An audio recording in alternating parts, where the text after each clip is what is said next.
તાઈજીએ નોકરને મારા રૂમમાં મોકલીને મને બધાની સામે બદનામ કરી દીધી અને હું ડરથી થરથર ધ્રુજતી મારી સફાઈ આપી રહી હતી. પણ તાઈજીએ ગુસ્સામાં મારા લગ્ન એ જ નોકર સાથે કરાવીને મને ઘરમાંથી કાઢી મૂકી. હું નોકર સાથે ઘરની બહાર નીકળીને મારા નસીબને રડી રહી હતી કે હવે ભૂખના પણ ફાંફા પડશે. આ મને ક્યાંથી ખવડાવશે? આ તો પોતે ત્યાં નોકર હતો, પણ અચાનક તે મને એક બહુ મોટા હોટલમાં લઈ આવ્યો. હું હેરાન થઈને પૂછવા લાગી કે તારી પાસે એક રાતનું ભાડું છે? આ હોટલ બહુ મોંઘી છે. ત્યારે અચાનક હોટલનું મેનેજર અને ત્યાંનો આખો સ્ટાફ નોકર સામે ઇજ્જતથી ઝૂકી ગયો, કારણ કે જેને હું નોકર સમજતી હતી તે તો મારું નામ રીના છે. હું ચૂપચાપ રસોડામાં કામ કરી રહી હતી. કહેવા પૂરતું મારા માથામાં બહુ દુખાવો થતો હતો, પણ તેમ છતાં હું મારી જવાબદારીઓથી પાછળ હટતી નહોતી. થોડી ક્ષણો પછી અચાનક મને મારા પાછળ કોઈની હાજરી મહેસૂસ થઈ. મેં પાછળ વળીને જોયું તો પ્રણવ ઊભો હતો, અમારો નવો નોકર. તેને જોતાં જ હું ખરાબ રીતે ગભરાઈ ગઈ અને ભડકતા બોલી, તમે દરવાજો ખખડાવી નહોતા શકતા?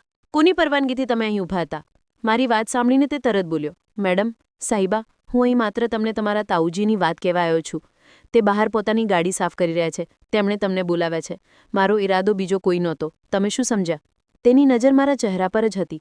મેં માથું નામાં હલાવ્યું અને તરત જ બહાર તરફ નીકળી ગઈ. જ્યારથી આ નોકર અમારા ઘરમાં આવ્યો હતો મને કંઈ સારું નહોતું લાગતું. તેને જોઈને કંઈક અજીબ લાગતું હતું. ખબર નહીં કેમ તે મને કોઈ સામાન્ય નોકર જેવો નહોતો લાગતો. હું બહાર આવી તો તાઉજી પોતાની ગાડી સાફ કરી રહ્યા હતા. મને જોતાં જ પોતાની જગ્યાએથી ઊભા થઈ ગયા. હું કંઈ કહું તે પહેલાં તે બોલ્યા, જલ્દી જલ્દી ગાડીના ટાયર સાફ કર, અને હા, પછી તારે ગેરેજની સફાઈ પણ કરવાની છે. ગઈકાલે રાતે મેં તને કહ્યું હતું, સવાર સુધીમાં તો તારે કરી દેવી જોઈતી હતી. ક્યાં હતી હતું? હું પણ કંઈ કહું તે પહેલાં જ પ્રણવ મારી બાજુમાં આવીને ઊભો થઈ ગયો. તે બોલ્યો, અરે સાહેબજી, મેડમ સાહેબાની તબિયત ઠીક નહોતી. માથામાં દુખાવો થતો હતો. દવા ખાઈને સૂઈ હતી. હું કરી દઉં છું ને, કોઈ મસલો નથી.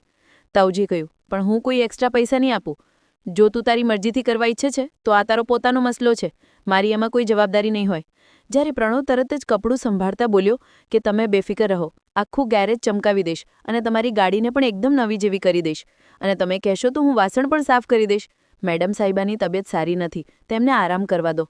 જ્યારે તાઉજી મને જોતા બોલ્યા, હવે આ બોલી રહ્યો છે તો તું જા આરામ કરી લે, આ તારા બદલાનું કામ કરી લેશે. અને હા, રાતની ચા પણ તું મારા રૂમમાં આપી જજે. તારા હાથની ચા પીધા વિના મને ઊંઘ નથી આવતી. જ્યારે હું માથું હલાવતા ચૂપચાપ અંદર તરફ વધવા લાગી હતી. દરવાજા પાસે પહોંચીને મેં પ્રણવની પીઠને ધ્યાનથી જોઈ હતી. તે કોઈ સામાન્ય નોકર નહોતો. તેનું શરીર, તેની વાત કરવાની રીત, બધું સ્પષ્ટ બતાવતું હતું કે તે કોઈ બીજો છે અને દેખાય કંઈક બીજું છે. પણ મેં વધારે ધ્યાન ના આપ્યું. હું તો એમાં જ ખુશ થઈ ગઈ હતી કે હવે મને આરામ કરવાનો થોડો સમય મળી જશે. હું જેવી અંદર દાખલ થઈ, સામે જ મારા તાઈજી ઊભા હતા. હું કંઈ કહું તે પહેલાં જ તે મને ઉપરથી નીચે સુધી જોતા બોલી, આજે તારે ને પ્રણવની વચ્ચે ચાલી રહ્યું છે ને, અહીંયા જ ખતમ કરી દે. અમે બહુ ઇજ્જતદાર લોકો છે. જો તારા દિમાગમાં કંઈ પણ ઊંધું સીધું ચાલી રહ્યું છે ને, તો એને અહીંયા જ રોકી દે. મારું પતિનું માથું તારી વજહથી જો ઝૂકી ગયું તો યાદ રાખજે, હું તને જીવતી નહીં છોડું. તેમની વાતો સાંભળીને હું તરત જ ગભરાઈ ગઈ હતી અને માથું ઝુકાવીને બોલી, નહીં તાઈજી, એવું કંઈ નથી. તે તો મારા ભાઈ જેવો છે. મારો ને તેમનો કોઈ સંબંધ નથી. મારી વાત સાંભળીને તે બોલી કે સારું, એ જ રહેશે, અને જઈને વાસણ સાફ કરી દે, સમજી? તે બિલકુલ પણ સારા વાસણ સાફ નથી કરતો.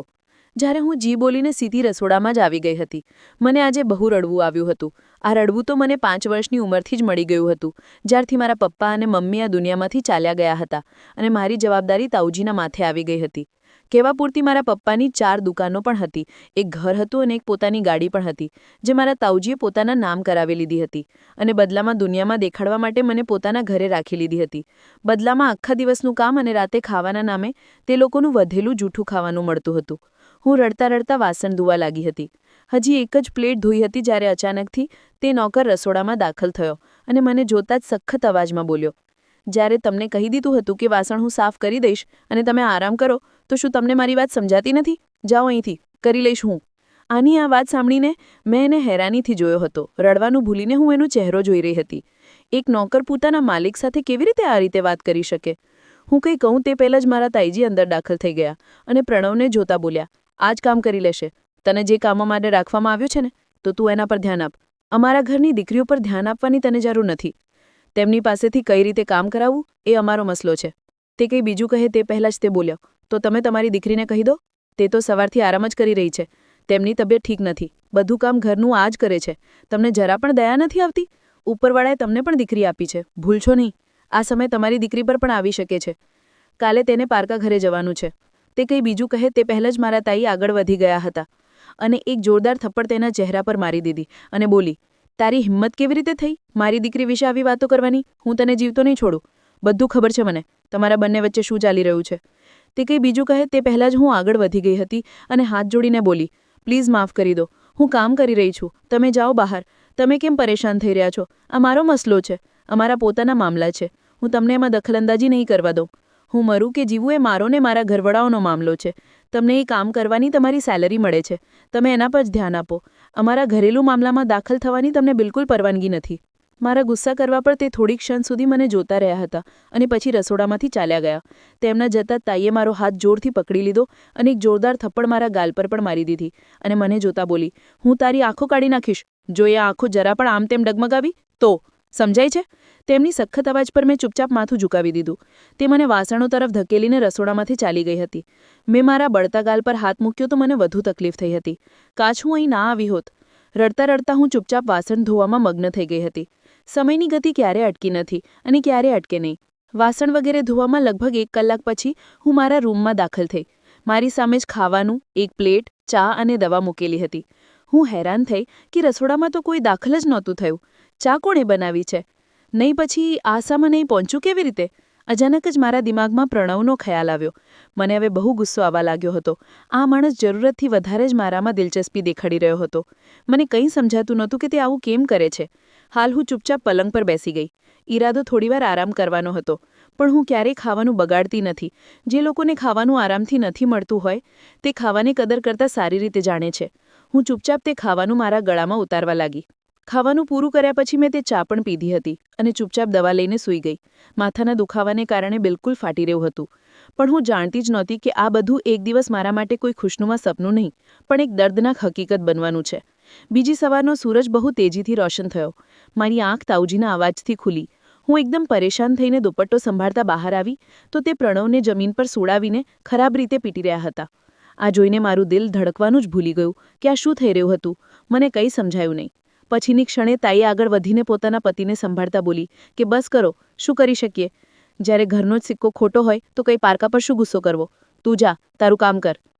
તે ચૂપચાપ પોતાનું મફલર સંભાળીને ત્યાંથી ચાલ્યા ગયા. તે ગુસ્સાથી મારી તરફ જોતા ગરજા, હવે તું નીચે આવ. તને શું લાગે છે તું આ ગુલ ખીલાવતી ફરીશ અને મને ખબર પણ નહીં પડે? આવ નીચે. તેમની વાત સાંભળીને હું તરત રૂમમાં બંધ થઈ ગઈ હતી. મને ખબર હતી જો હું તેમની સામે ગઈ તો તે સાચે જ મને બહુ ખરાબ રીતે પીટશે, એટલે મેં પોતાને રોકી લીધી હતી. મારું દિલ જોર જોરથી ધડકવા લાગ્યું. તે લોકો શું બોલી રહ્યા હતા? કઈ વાત પર ગુસ્સો કરવામાં આવી રહ્યો હતો? મને કોઈ વાતની ખબર નહોતી. થોડી ક્ષણો પછી મારો રૂમ જોર જોરથી વાગવા લાગ્યો. હું મારો શ્વાસ પણ રોકી ચૂકી હતી. હજી હું કંઈ સમજું તે પહેલાં જ તાઈજીનો અવાજ સંભળાયો કે તારા તાઉજી તને જાનથી મારી દેશે, એટલે સારું છે કે તેમની સાથે વાત કરી લે. દરવાજો ખોલ જલ્દી. તે સાથે ઊભા છે. હું રડતા બોલી, મેં કંઈ નથી કર્યું. હું કસમ ખાઈને કહું છું, હું બેકસૂર છું. તમે લોકો કઈ વાત પર મને મારવા ઈચ્છો છો? મેં રાતે વાસણ પણ ધોઈ દીધા હતા. બસ થોડી તબિયત સારી નહોતી એટલે ચા નહોતી બનાવી. હું વચન આપું છું, હવે ફરી ક્યારેય આવું નહીં થાય. જ્યારે તાઉજીની ગર્જના જેવી અવાજ મારા કાનના પડદા સાથે ટકરાઈ કે દરવાજો ખોલી દે, નહીં તો હું જાનથી મારી દઈશ. જો મેં દરવાજો તોડી નાખ્યો તો મારા હાથોથી નહીં બચે. તેમની વાત સાંભળીને મારું કાળજું મોંમાં આવી ગયું. હું રડતા બોલી, મને મારી ભૂલ તો જણાવો, શું થયું છે? તમે ગુસ્સામાં કેમ છો? હવે દરવાજાને ધક્કો મારવામાં આવી રહ્યો હતો, એટલે કે તે સાચે જ બહુ ગુસ્સામાં હતા. પણ આખરે ભૂલ થઈ શું હતી? મને કંઈ સમજાતું નહોતું. તે દરવાજો તોડે તે પહેલાં જ મેં રડતા હેન્ડલ પર હાથ મૂક્યો અને તડફડતા બોલી કે ઊભા રહો, હું દરવાજો ખોલી રહી છું. પણ તાઉજી, મેં કંઈ નથી કર્યું. તે ચીસ પાડીને બોલ્યા, ખોલ દરવાજો, બતાવું છું તે શું કર્યું છે. મેં જેવો દરવાજો ખોલ્યો તે અંદર દાખલ થઈ ગયા હતા અને મને સમજવાનો મોકો ન આપીને તે થપ્પડ મારા ગાલ પર મારી ગયા, જેની તપીસથી મારો ગાલ લાલ થઈ ગયો હતો. તે મને જોતા બોલ્યા કે તું શું સમજે છે? મારી નાક નીચે મારા જ ઘરમાં આ ગુલ ખીલવી છે અને મને ખબર પણ નહીં પડે કે તું શું કરતી ફરી રહી છે. આજે હું તને જીવતી નહીં છોડું. આ કહેતા જ તેમણે મારું માથું જમીન પર માર્યું હતું અને એકવાર ફરીથી મારા વાણને ખેંચતા બોલ્યા, જણાવ મને, શું ચાલી રહ્યું છે તારા દિમાગમાં? કેમ તું આ હરકતો કરીને મારી ઇજ્જતને તાર તાર કરવા ઈચ્છે છે? અને તને શું લાગે છે હું તારા લગ્ન નહીં કરું ક્યાંય પણ? જે તું એક ગરીબ નોકર સાથે આ ઇશ્ક લડાવી રહી છે? તારા રૂમની અંદરથી ચાનો કપ, ખાવાની પ્લેટ અને દવાના રેપર કેવી રીતે મળ્યું? આ પ્રણવ તને આપીને ગયો હતો ને? શું ચાલી રહ્યું છે તમારા બંને વચ્ચે? આખરે જણાવ મને. તેમની વાત સાંભળતા જ હું રડીને બોલી, તાઉજી, મારા પપ્પા અને મમ્મીના કસમ, મને નથી ખબર રાતે કોણે મારા રૂમમાં સામાન રાખ્યો હતો. મને ભૂખ પણ લાગી હતી અને માથામાં બહુ દુખાવો હતો, એટલે મેં ચા, ખાવાનું અને દવા લઈ લીધી. પણ હું નથી જાણતી કે તે બધું કેવી રીતે આવ્યું, અને પ્રણવ મારા માટે ભાઈ જેવો છે. તમે જે મરજી કોઈના પણ કસમ મને ખાવા માટે કહી દો, હું ખાઈ લઈશ, પણ પ્લીઝ આવું ન કરો. હું સાચું કહી રહી છું. આ કહેતાં જ હું હિડકીથી રડવા લાગી હતી. તેમનો ઉઠતો હાથ હવે અટકી ગયો હતો, જ્યારે મારા તાઈનું મોં ખરાબ રીતે બની ગયું હતું. મારા તાઉજી મને જોતા બોલ્યા, એક વાત યાદ રાખજે રીના, આ ઘરની ઇજ્જત છે તું. મારો ભાઈ મરતા પહેલાં તારી જવાબદારી મને આપીને ગયો છે. જો તે મારી ઇજ્જત પર જરા પણ ડાઘ લગાવવાની કોશિશ કરી તો હું તેને ક્યાંય નહીં છોડું. અને તે નોકરનો બંદોબસ્ત તો હું આજે જ કરું છું. તે મારી પાસે હવે નહીં રોકાય. એને હું ઘરમાં રહેવાની પરવાનગી નહીં આપું. પછી જોઉં છું કેવી રીતે તમે બંને ગુલ ખીલવશો. આ કહેતાં જ તે ગુસ્સાથી ચાલ્યા ગયા હતા, જ્યારે પાછળ હું ઘૂંટણમાં મોં છુપાવીને ખરાબ રીતે ધ્રુસકે રડવા લાગી. માણસ દરેક તરફથી બેબસ થઈ જાય છે જ્યારે મા બાપ દુનિયામાં નથી હોતા.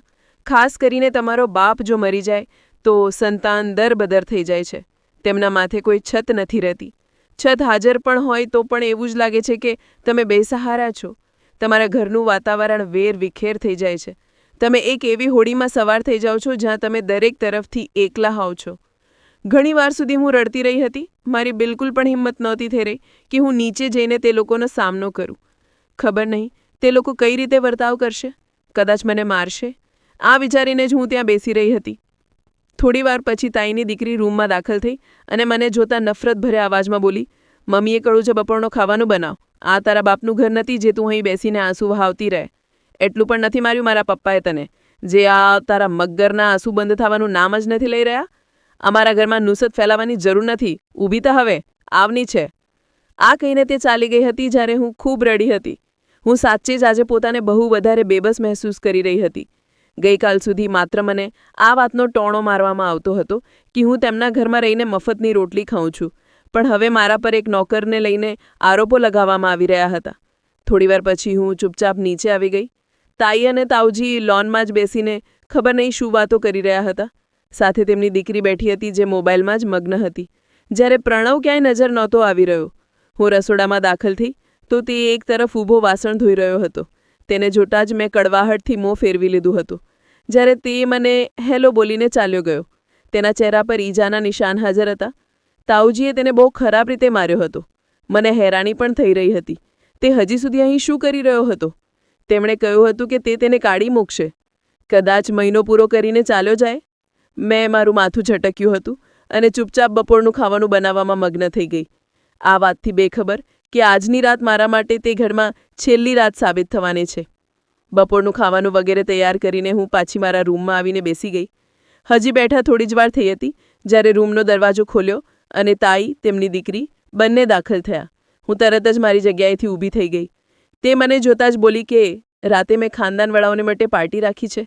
વિચારી રહી છું બધાને ભેગા કરી લઉં. હવે આરામ કરવાની જરૂર નથી તને. ચાલ જલ્દી નીચે ચાલ અને કામ સંભાળ. જલ્દી આવજે બહાર. આમ પણ ખાવાનું તો બહારથી જ આવી રહ્યું છે, પણ સફાઈ વગેરે તો થશે. તું પણ કંઈક ઢંગનું પહેરી લેજે અને ઊંધી સીધી હરકતો કરતાં પહેલાં 1000 વાર વિચારજે. અને હા, સૂર્ય પણ આવી રહ્યો છે. મેં વિચારી લીધું છે કે મારી દીકરીનું આજે સગપણ નક્કી કરી દઈશ. સમજી રહી છે ને મારી વાત? મારા દિલમાં એકદમથી ચૂભન મહેસૂસ થઈ. સૂર્ય અને હું એકબીજાને બહુ વધારે પસંદ કરતા હતા, પણ હાલાત અનુસાર હું આ સ્થિતિમાં નહોતી કે હું મારા દિલની વાત કોઈને બોલી શકું. એટલે ધીરજના ઘૂંટ પીને હા બોલી ગઈ. થોડી બીજી વસ્તુઓનો હુકમ આપીને બંને મા દીકરી ચાલી ગઈ. જ્યારે મારા દિલ પર છરીઓ ચાલી રહી હતી. મારી આંખોમાંથી આંસુ વહી રહ્યા હતા. એકવાર ફરીથી મને કમતર હોવાનો અહેસાસ તે તડફડાવી દીધો હતો. થોડી ક્ષણો હું ત્યાં જ બેસીને રડતી રહી અને ઉપરવાળા પાસે ફરિયાદ કરવા લાગી કે એ ઉપરવાળા, જો તું મને આવી જ જિંદગી આપવા ઈચ્છતો હતો તો મને આ દુનિયામાં તકલીફ સહન કરવા માટે મોકલી જ કેમ? હું બહુ બેબસ છું. તું મને ઉઠાવી લે. હું જીવતી અહીં રહેવા નથી ઈચ્છતી. આનાથી સારું તો તું મને મોત જ આપી દે. ઘણીવાર સુધી હું પોતાને જ કોસતી રહી, ખરાબ ભલું કહેતી રહી, મારું મોત માંગતી રહી અને પછી આખરે રડતા રડતા રૂમમાંથી બહાર આવી ગઈ અને ચૂપચાપ લોન સાફ કરવામાં લાગી ગઈ. હજી હું સોફાને ખસેડીને નીચેથી ઝાડુ લગાવી જ રહી હતી જ્યારે અચાનકથી પ્રણવ આવ્યો અને મને જોતા બોલ્યો, તમને નજર આવી રહ્યું છે કે સોફા કેટલો ભારે છે. જો તમે ઊંચકશો તો તમારી તબિયત ખરાબ થઈ જશે. તમે હટી જાઓ, હું ઊંચકી દઉં. મને વાત સાંભળી જ બહુ ગુસ્સો આવ્યો અને હું ચીસો પાડી ઉઠી. તને સમજ નથી આવી રહ્યું? ઘરવાળા તારું મારી સાથે ઊભું રહેવું પણ પસંદ નથી કરી રહ્યા અને વગર કારણે મારામાં ગુસ્સો રહે છે. દૂર થઈને ઊભો રહે. હું મારું કામ પોતે કરી શકું છું. મને કોઈની મદદ નથી જોઈતી. પરેશાન કરી દીધો છે મને જ્યારથી આવ્યો છે. મારી જિંદગીમાં મુશ્કેલી જ વધારી રહ્યો છે. જા અહીંયાથી. મારા ગુસ્સો કરવા પર તે 2 ડગલા પાછળ થઈને ઊભો થઈ ગયો હતો. જ્યારે હું હવે રડતા રડતા સોફા હટાવવા લાગી. પણ સોફા એટલો ભારે હતો, હું એકલી આ કામ કરી જ નહોતી શકતી. એકવાર ફરીથી તે આગળ વધી ગયો અને કંઈ પણ કહ્યા વિના સોફા ખસેડી દીધો. મેં એક સખ્ત નજર તેના અસ્તિત્વ પર નાખી હતી, પણ કાંઈ પણ કડવી વાત બોલ્યાથી પાછળ હટી ગઈ હતી. હજી થોડીવાર પહેલાં તેણે મારી બહુ વધારે મદદ કરી હતી. ધીમે ધીમે અમે બંને આખો લોન ચમકાવી દીધો, પણ આ દરમિયાન હું સતત રડતી રહી હતી.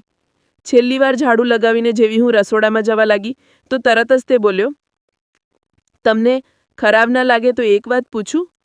મેં સખ્ત નજરોથી તેને જોયો હતો, પણ કાંઈ પણ કડવી વાત બોલવાથી હું પાછળ હટી ગઈ હતી. હજી થોડીવાર પહેલાં તેણે મારી બહુ વધારે મદદ કરી હતી. તે બોલ્યો કે તમે આટલું રડો કેમ છો? કંઈ થયું છે શું? તેના સવાલ પૂછવા પર અચાનક જ મને ગુસ્સો ચડી ગયો અને હું તેને જોતા બોલી કે તને નથી શું મતલબ? હું અવાજ કરું, હું રડું કે ચૂપ રહું કે મરી જાઉં? તને આખરે મસલો શું છે?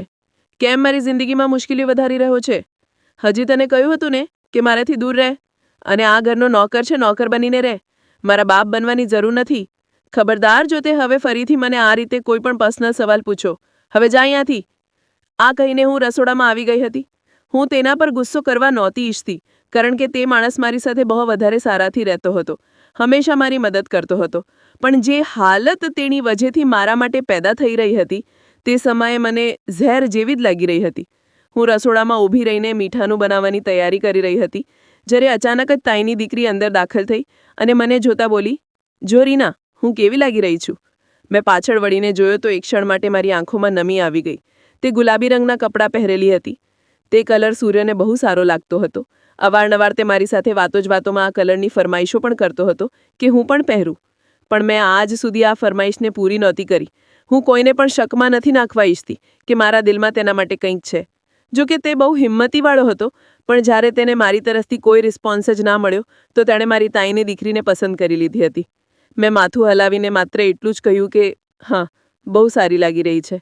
ઉપરવાળો તારું નસીબ સારું કરે, તારા દામનમાં ખુશિયાં વેરી દે. મારી વાત સાંભળીને તે બોલી કે આ ખુશીઓ ત્યારે જ વેરવાશે જ્યારે તું મારી જિંદગીમાંથી દૂર રહીશ. જો આજની પાર્ટીમાં તું તારા રૂમમાંથી બહાર નીકળી તો હું તને જણાવી રહી છું, આ ઘરમાં તારું રહેવું મુશ્કેલ કરી દઈશ. સૂર્ય માત્ર મારો છે. તારા દિમાગમાં જે આ ખ્યાલ ચાલે છે ને, આ ખ્યાલોને તારા સુધી જ રાખજે. તારી ઓકાત માત્ર પ્રણવ જેવા માણસ સાથે જ બનેલી છે. અહીં સુધી રહેજે. સૂર્યની સામે આવવાની તને જરૂર નથી. હવે જા અહીંયાથી. કોઈ જરૂર નથી કંઈ પણ બનાવવાની. તે મીઠાના સામાનને જોતા ઘણી નફરતથી બોલી રહી હતી, જ્યારે હું કંઈ પણ કહ્યા વિના રડતા રડતા મારા રૂમ તરફ વધી ગઈ હતી. મને અંદાજો થઈ ગયો હતો કે મારી તાઈની દીકરી આ વાત જાણે છે કે હું સૂર્યને પસંદ કરું છું. તેની આદતમાં હતું કે જે વસ્તુ હું પસંદ કરી લેતી હતી તે તેને બેળાવવાની બહુ વધારે કોશિશમાં લાગી જતી હતી, અને હવે પણ મારી પસંદને પોતાની બનાવવા માટે તે કોઈ પણ હદ સુધી જવા તૈયાર હતી. આ જ રીતે સમય ધીમે ધીમે પસાર થઈ જઈ રહ્યો હતો. લગભગ 2 કલાક પછી નીચેથી હલચલનો અવાજ આવવાનું શરૂ થઈ ગયો, એટલે કે મહેમાન આવવાનું શરૂ થઈ ગયા હતા. મારું દિલ મચડી રહ્યું હતું કે હું બસ એકવાર જઈને સૂર્યને જોઈ લઉં, રૂમમાંથી બહાર જઈને બધાથી મળું. પણ મજબૂર હતી. સાચી જ જો આજે હું રૂમમાંથી બહાર આવી જાત, આ સમયે મને કોઈ કંઈ ન કહી શકત, કારણ કે મહેમાનની સામે તે મને કંઈ ન કહેતા. બધા મને દયાની નજરોથી જોતા હતા, કારણ કે ના મારા પપ્પા હતા અને ના મારી મમ્મી. બધી પ્રોપર્ટી પણ તાઉજીના નામ પર હતી, એટલે બધા બહુ પ્રેમથી આવતા જતા હતા. તે લોકોની હાજરીમાં હું હંમેશા જ ખીલી ઉઠતી હતી. પણ હવે હું ચારેય તરફથી મજબૂર હતી. હું ઈચ્છા હોવા છતાં કંઈ નહોતી કરી શકતી. પણ તે લોકો હવે નીચે મારા વિશે ખરાબીઓ પહેવા કરી રહ્યા હશે. મને આ વાતનો પર સારી રીતે અંદાજો હતો. હું ચૂપચાપ પલંગ પર સૂઈ ગઈ. મને આરામ કરવાની જરૂર હતી એટલી મેં હવે આરામ કરવાનું વિચાર્યું. આ વાતથી બેખબર કે કેટલી મોટી સાજિશ મારા વિરુદ્ધ કરવામાં આવી ચૂકી છે. હું ચૂપચાપ પલંગ પર આંખો બંધ કરીને સૂઈ ગઈ હતી. સમય વધુ તેજીથી પસાર થવા લાગ્યો. થોડી ક્ષણ પછી મને ગરમીનો અહેસાસ થવા લાગ્યો. મેં ચહેરા પરથી ધાબળો હટાવ્યો તો રૂમમાં બિલકુલ લાઇટ હાજર ન હતી. અંધાર્યું ચારે તરફથી ફેલાઈ ગયું હતું. હું ઊઠીને બેઠી હતી. મને રૂમની અંદરથી કોઈના શ્વાસનો અવાજ પણ મહેસૂસ થઈ રહ્યો હતો.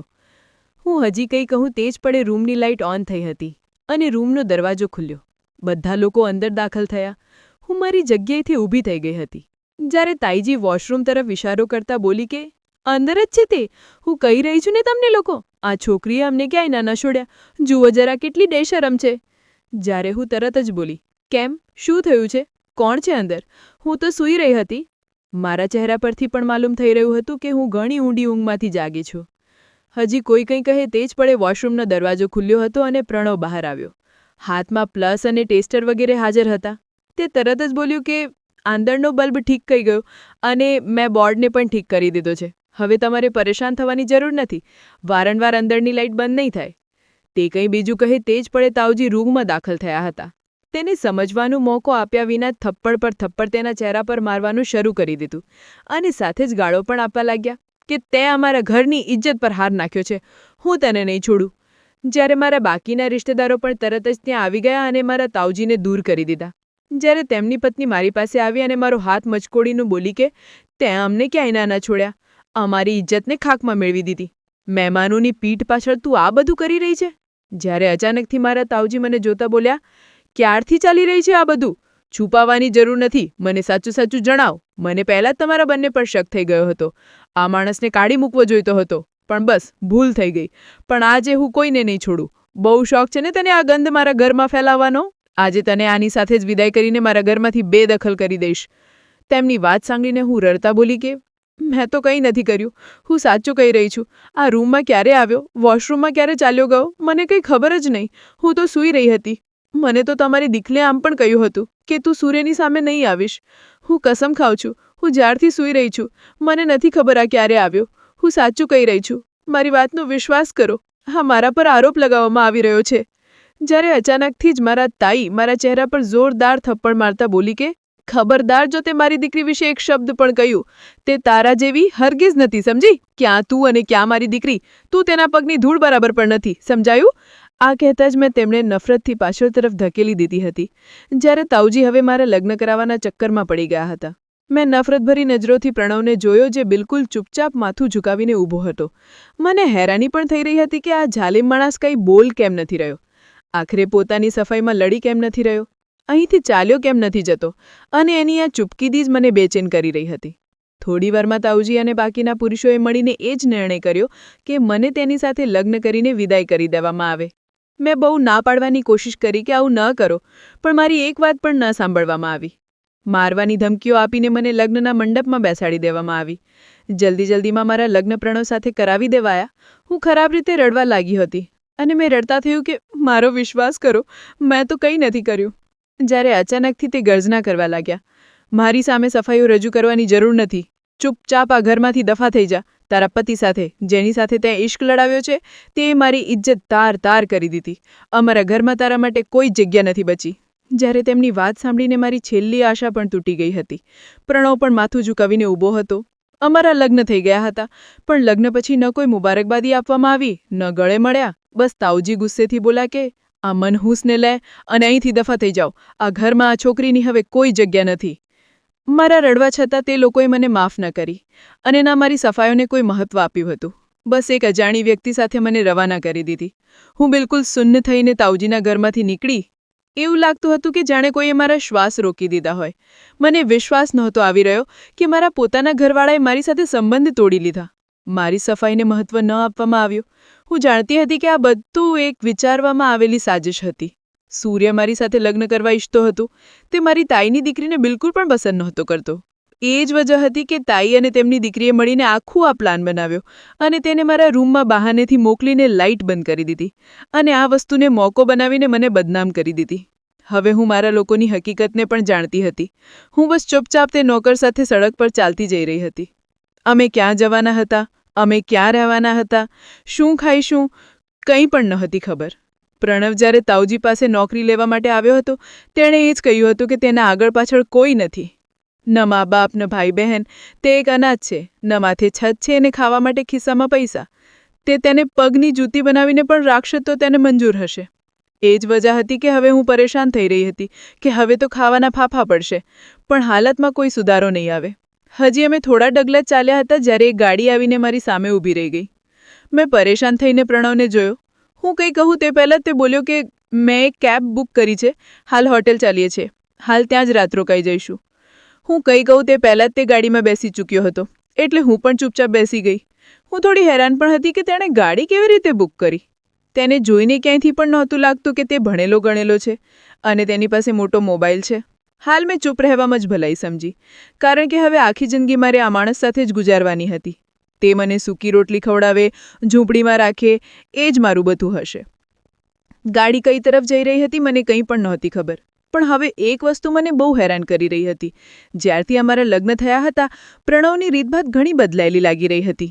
મને તો સમજ જ નહોતી આવી રહી કે આ માણસ કોણ છે. એક લાંબા સફર પછી ગાડી એક આલિશાન હોટલમાં દાખલ થઈ. હું હેરાન થઈને ચારેય તરફ નજર ફેરવવા લાગી કે આખરે આ માણસ મને ક્યાં લાવ્યો છે. ગાડી પાર્કિંગ એરિયામાં રોકાઈ તો તે ચૂપચાપ ઉતરી ગયો. હું પણ એની સાથે જ ઉતરી ગઈ હતી અને તેને જોતા ગભરાઈતા જ્યારે હું બોલી કે તું પાગલ થઈ ગયો છે? ક્યાં લઈ આવ્યો છે? અહીંના ભાડાના પૈસા પણ છે તારી પાસે? એક રાત માટે અહીંયા 500થી પણ વધારે હશે. બહુ આલિશાન હોટલ છે આ. મારી વાત સાંભળીને તે એકદમથી બોલ્યો કે તમે ચૂપ રહો, હું બધું સંભાળી લઈશ, તમે બસ મારા પાછળ આવી જાઓ. આ કહેતા તે આગળ વધી ગયો. જ્યારે મારું દિલ જોર જોરથી ધડકવા લાગ્યો કે આ માણસ આજે અમારી બહુ બેઇજ્જતી કરાવવાનો છે. આ વાતનો અંદાજો મને એની રીતભાત જોઈને જ સમજાઈ ગયો હતો. મારા હાથ પગ ફૂલી રહ્યા હતા. તે જેવો હોટલની લોબીમાં દાખલ થયો, તરત જ મેનેજર ફૂલોનો ગુલદસ્તો લઈને અમારી તરફ આવ્યો, જ્યારે જમણી તરફથી આખો સ્ટાફ અમારી આસપાસ આવીને ઊભો થઈ ગયો હતો. હું અવિશ્વાસથી થોડા લોકોને જોઈ રહી હતી.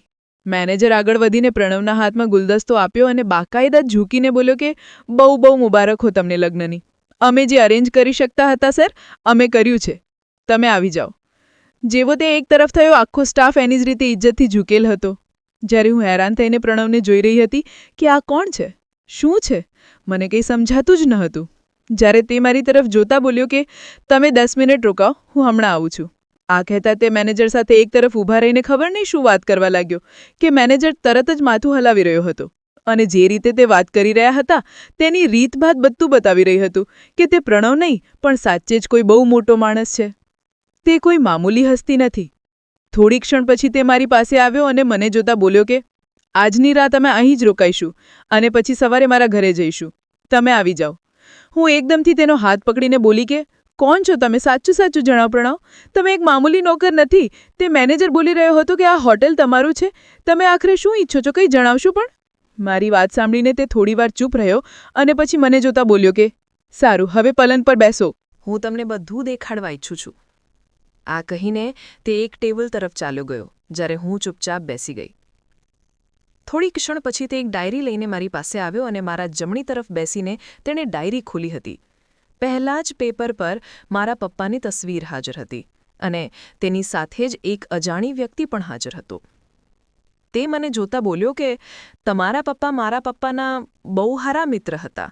બાળપણમાં જ તેમણે તમારું સગપણ મારી સાથે નક્કી કરી દીધું હતું. તે સમયે હું 10 વર્ષનો હતો અને તમે માત્ર 2 વર્ષના. પછી અકસ્માત રીતે તમારા પપ્પા આ દુનિયામાંથી વિદાય થઈ ગયા. પણ મારા પપ્પા પોતાના વાયદાથી પાછળ ન હટ્યા. તેમણે તમારા તાઉજીનો સંપર્ક કર્યો હતો, પણ તેમણે કોઈ ખાસ રિસ્પોન્સ ના આપ્યો.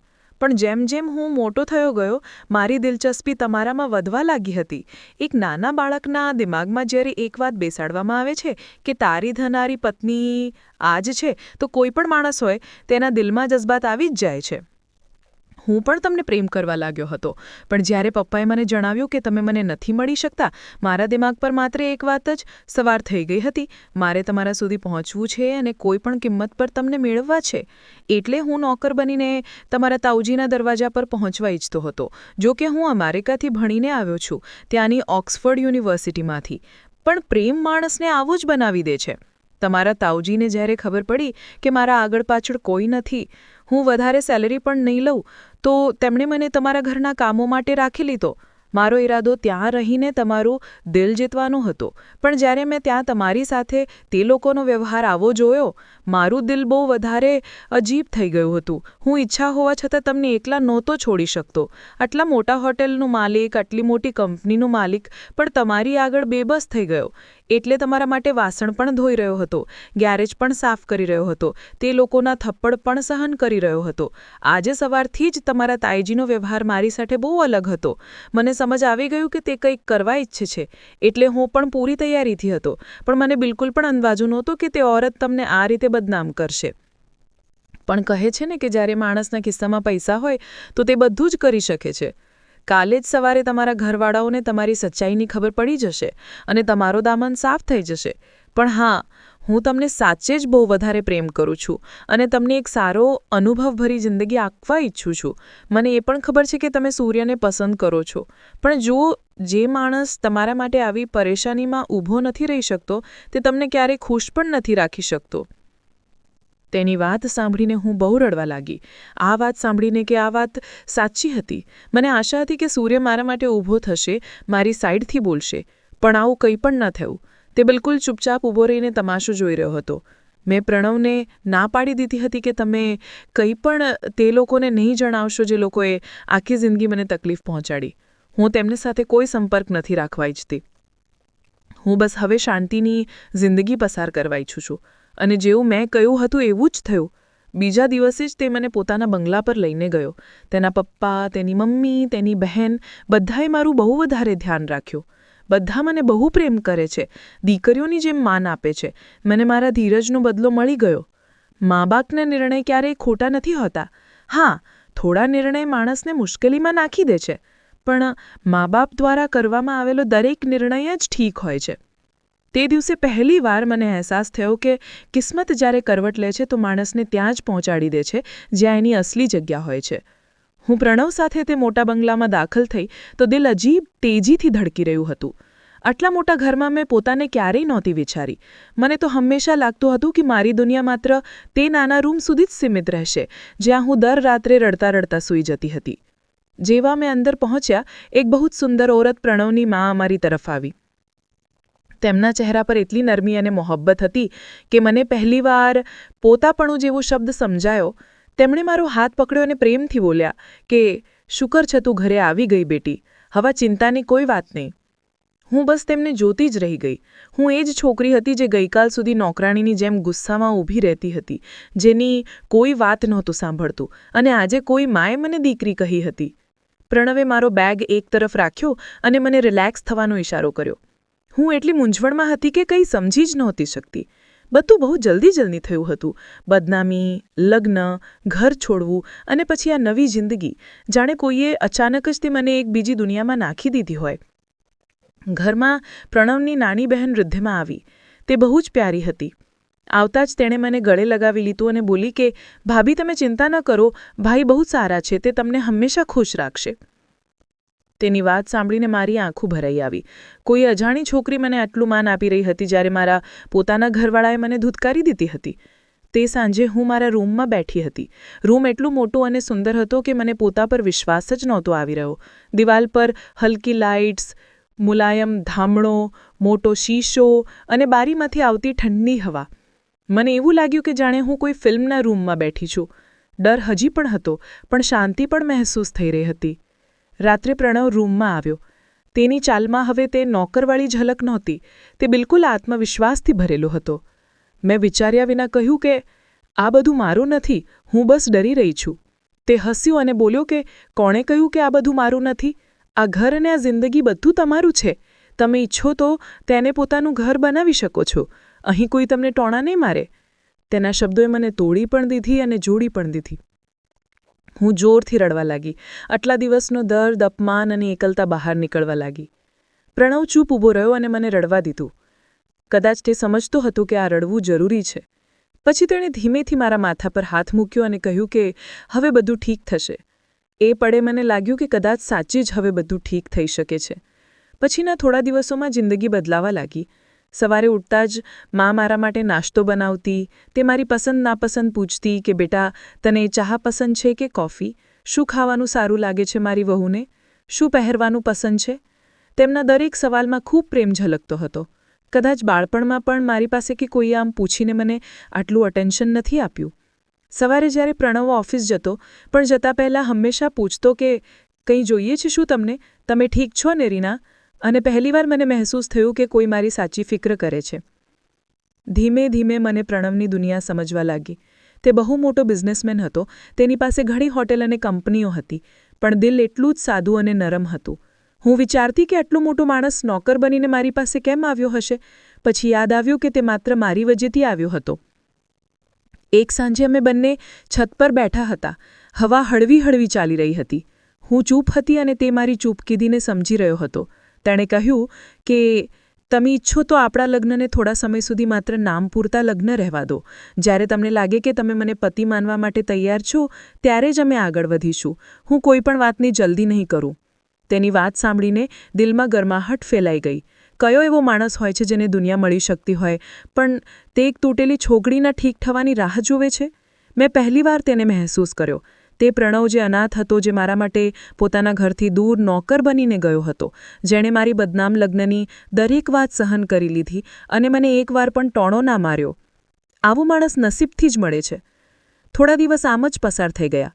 જિંદગી ધીમે ધીમે પાટા પર આવી રહી હતી. હું ધીમે ધીમે હસવાનું શીખી રહી હતી. રિદ્ધિમાં મને તેની સાથે લઈ જતી, ફરવા જતી, મારું મૂડ ફ્રેશ થાય, અને મા મારા માટે નવી સાડીઓ લાવતી. પપ્પા પણ મને પોતાની દીકરીની જેમ માનવા લાગ્યા હતા. એક દિવસે તેમણે કહ્યું કે બેટી, જ્યાં સુધી તું ઘરમાં છે, આ ઘર પૂરું છે. તું આવી છે તો ખુશી આવી છે. ઘરમાં બહુ રોનક છવાઈ ગઈ છે. મારી આંખો ભરાઈ આવી. આ લોકો આટલા સારા કેવી રીતે હોઈ શકે છે? પણ ખુશીની સાથે અવારનવાર થોડા જૂના જખમ પણ ખુલે છે.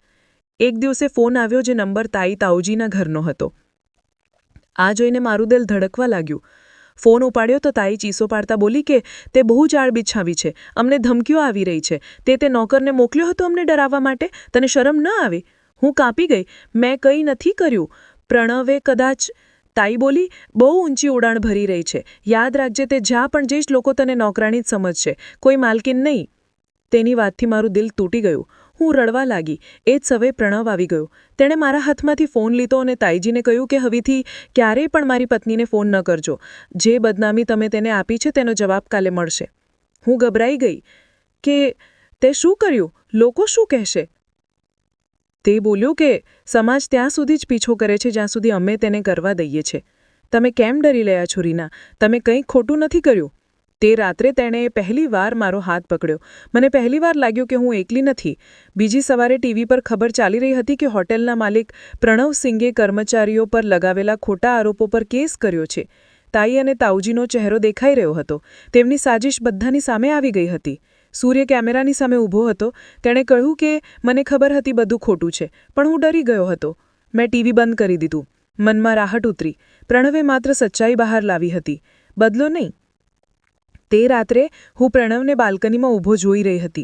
તે શાંત હતો, જાણે કે તેને ખબર હતી કે આજે મારી જિંદગી બદલાઈ ગઈ છે. હું તેની પાસે ગઈ અને તેનો હાથ પકડ્યો. તેણે હેરાનીથી મારી તરફ જોયું અને કહ્યું કે તમે મારા માટે બહુ કંઈ કર્યું છે. હું નથી જાણતી કે હું તમને ક્યારે પ્રેમ કરીશ, પણ એટલું જાણું છું કે હવે હું તમારી સાથે ઈમાનદારીથી રહેવા ઈચ્છું છું. તેના ચહેરા પર જે સ્મિત આવ્યું હું ક્યારેય નહીં ભૂલું. તે બોલ્યું કે બસ એટલું જ પૂરતું છે. પ્રેમ પોતાના સમયે આવી જશે. અને તે રાત્રે મને પહેલીવાર લાગ્યું કે હું સાચે જ મારા ઘરે છું. અને તે પળે મને સમજાયું કે જિંદગી ગમે તેટલી ફરીને આવે પણ આખરે પાછી ત્યાં જ આવે છે જ્યાં આપણને અસલમાં હોવું જોઈએ. હું આંગણામાં બેસીને ધીમેથી હવાને મહેસૂસ કરી રહી હતી અને મનમાં એક અજીબ શાંતિ ઉતરી રહી હતી. જાણે કોઈ બોજ જે વર્ષોથી દબાયેલો હતો આખરે હળવો થઈ ગયો હોય. હવે કોઈની સાથે લડાઈ નહીં, કોઈ ફરિયાદ નહીં, કોઈ દર્દ નહીં. બસ એક શાંતિ પોતાપણું જે મને મારી તરફ ખેંચી રહ્યું હતું. હું પહેલીવાર મારા અંદરનું અવાજ સ્પષ્ટ સાંભળી રહી હતી અને તે કહી રહ્યો હતો કે હવે ડરવાનું કોઈ કારણ નથી. હવે છુપાવવાની કોઈ જરૂર નથી. હવે તમે બિલકુલ ત્યાં છો જ્યાં તમારે હોવું જોઈએ. અને કદાચ એ જ અસલી શાંતિ હોય છે જ્યારે માણસ આખરે પોતાને અપનાવી લે અને દુનિયાની બધી દોડધામ એક પળ માટે થમી જાય. હું ઉઠીને રૂમ તરફ ચાલી તો લાગ્યું જાણે આખી દુનિયા હળવી થઈ ગઈ અને મારું દિલ પહેલીવાર સાચે જ હસી રહ્યું છે. ક્યારેક ક્યારેક જિંદગી આપણને એવા વળાંક પર લાવીને ઊભા કરે છે જ્યાં આપણને લાગે છે કે હવે કંઈ નથી બચ્યું. બધું તૂટી ગયું, બધું ખતમ થઈ ગયું. પણ સચ્ચાઈ એ છે કે તૂટ્યા પછી જ માણસ પોતાની અસલી તાકાત ઓળખે છે. જ્યારે બધા સાથ છોડી દે છે ત્યારે જ ખબર પડે છે કે આપણો સૌથી મોટો સહારો આપણે પોતે હોઈએ છીએ. અને જ્યારે આપણે બીજાઓને ખુશ કરવાની કોશિશ છોડીને પોતાને સમજવાનું શરૂ કરીએ છીએ ત્યારે જ આપણને શાંતિ મળે છે.